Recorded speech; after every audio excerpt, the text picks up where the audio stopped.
Hello everyone, it's MacVolunteer here. I am back after a very long hiatus from YouTube, but I shall be creating content again. Hopefully every few days I will have something up and going. In today's video, I am going to be showing you how to create a Sculk generator. So essentially, as the name implies, a machine that continuously generates Sculk in the Minecraft world. I have been away for a while, but I have still been playing Minecraft and have been fascinated by Sculk. In many ways, it actually reminds me of the creep from StarCraft. Even the name is kind of similar, like the creep to creep upon things, skulk to skulk about, or to walk quietly and with sinister intentions. So I'm pretty fascinated by it as a new biome, the Deep Dark and the Ancient City, and all those things have been very intriguing to me to see them added to Minecraft. So, out of my love for the Sculk, we are going to be creating a machine that generates tons of the stuff.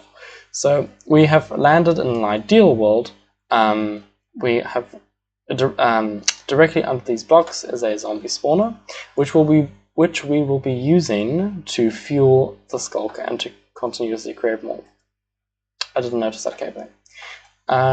So we've already gone ahead and we've placed some torches inside the cave. Some zombies have already spawned, but here is our spawner, and this is going to be the centerpiece of the entire machine. So we're going to go right ahead and start placing cobblestone all around it, but first we're going to have to clear away these mobs. Okay, now that all of those are out the way, we can finally get around to constructing.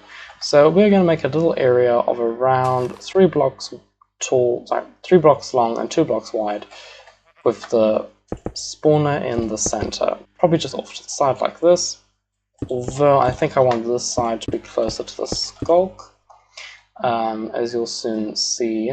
Ideally, everything should be as close to the Sculk catalyst as possible. Now we're going to go and dig a hole directly in the ceiling to let some sunlight in. This will stop anything from trying to spawn while we are busy working.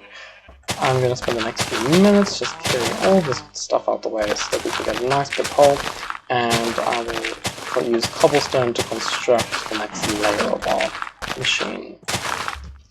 Okay, so get rid of these chests. I hate to ruin good items, but this is creative mode and I have everything I need, so this is irrelevant. Okay, we're going to make this a bit wider over there. Or maybe not, just leave it like that, just do this as well, that's probably better. Then we're just going to get rid of some of these torches, since we won't be needing them right now. And we are going to put our pistons right up here. Maybe not too high up. I think we want our Sculk sensors to be able to detect movement, ideally. So we're probably just going to put this over here. So the pistons will open and close the doors. So let's get the frame of this done. So that's the frame of it, and then we're just going to build upon this until it is of a reasonable height. Okay, just going to get this a bit taller. Right, now we're going to get out our sticky pistons, and these we shall use to either keep it open or closed. So how the machine is going to work is that when there is no activity inside the pit, the pistons are going to keep the doors closed, essentially. Or there will be blocks covering the hole at all times, unless there is movement detected inside, in which case a Sculk sensor will send a redstone signal, which will push a redstone block out the way, which will cause the doors to open. You'll soon see, I'm going to demonstrate it soon, but essentially how it's going to work is that there will be 2 Sculk sensors, one that detects movement by walking, and a second one that detects the sounds of mobs dying. And these will repeatedly send out signals to keep the doors opening, so that the zombies will die from the sunlight and take light damage, as you will soon see. Now I'm just going to disappear for a few minutes and finish constructing. Alright, I am back, and we have basically done the basic mechanism. So essentially, as long as there is no movement detected, these doors will stay closed. Unless there is movement detected or mobs are getting hurt, then the doors will open, allowing sunlight to stream in and kill the zombies. So now we must build the detection system. So we're going to be using calibrated Sculk sensors, and place them over here and here, I think will be best. And let's grab some redstone dust, spread this out a bit. Connect here. As you can see, they are reacting to sounds and vibrations nearby. Oh yeah, I should probably show you what I've constructed. So we've got the main platform where all the machinery will be going. Underground, we've lit it all up quite well. We've placed our Sculk catalyst very close to the spawning area. I've just put some torches in here so random things don't spawn while we're busy working. Oh yeah, another thing is that Sculk kind of needs like a pathway to spread along.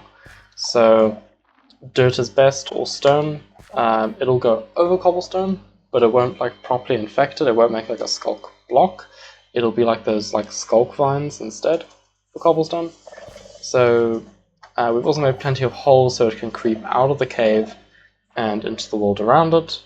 It only infects the top layer of the blocks, so it won't travel like through them. That's why it needs to have openings so it can get out and keep expanding. Let's make that a little bit better.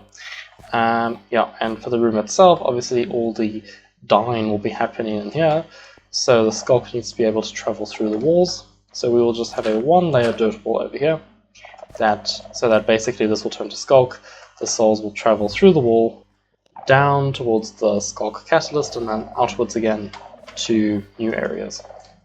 So that's what that will be doing. There seems to be an unwelcome creeper in the building, but don't worry, we shall deal with you shortly. Or not. Okay. I don't have the heart to kill the poor thing. Hasn't done anything wrong yet. So, we will put the... okay, so the detection system. He's walking away. Good. See? Peaceful methods do work after all. So, we're gonna... Okay, so here's the detection. So we're gonna have one of the Sculk sensors listen in for sounds of walking, and the other one sounds of mobs dying. So this one will initiate the process. It'll hear something walking, the doors will start opening and close, the doors will open and close, sunlight will hit the zombies, they will start to die, this one will hear them dying, the doors will repeatedly be triggered so that they keep opening and closing until the zombies have died. Then there is silence. In the silence it'll all be dark because the doors will close again, there's no more detection. While it's dark, more zombies will spawn and the process will kick off again. So that's basically how it will work. So we're going to have some comparators and we're going to use lectins, and I have created a book with instructions. As you can see, I've redone this a few times. We will set it to the correct page. So how it works is the comparator will compare a page in the book to a command in the Sculk, the calibrated Sculk sensor. So it can have 15 types of command to listen for different kinds of vibrations like walking, dying, eating, etc. For example, page 8 or command 8 would be someone eating. Page 7 would be something dying, and then page 1 would be something walking. So this one we're going to set to page 1. So you may notice I wrote 0 and then 1 in here, like page 2, instead of it being page 1. There's a weird issue I've noticed where for some reason I always have to put it a page ahead for the correct signal strength to go to the Sculk sensor. Not sure why. So here will be page 7, mobs taking damage. So you can here see this one is not paying attention to me, but this one should be... What did I set it to? Page 1. Okay, yeah, it did hear me move. Yeah, it is reacting. Okay, and then basically we'll give a demonstration of the other one working. The one for page 7. Let's just check if it's working properly as well. So we are going to, unfortunately, make some bacon. So we're going to hit it once, and it reacted. And then it heard it running away. Okay, so they are working properly. This one is detecting damage as intended. Okay, so now we've got the detection system basically ready. One will detect walking, one will detect damage, and now we've just got to link them up. Okay, so now we have Now we have cleared the torches away from the inside. We've got our first zombie, first customers on the go. And as you can see, he's walked around. They are now dying. The detection system is working, as you can see.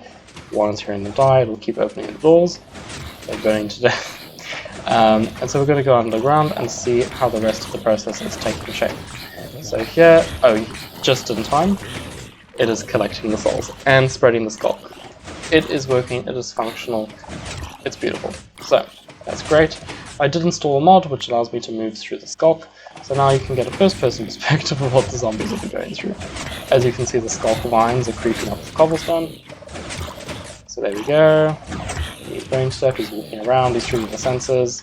Pistons keep opening, the sun keeps shining in, he dies. His soul has moved through, and the Sculk has grown just a little bit bigger. So yeah, it seems to be 100% functional, and this is the design from the top looking down.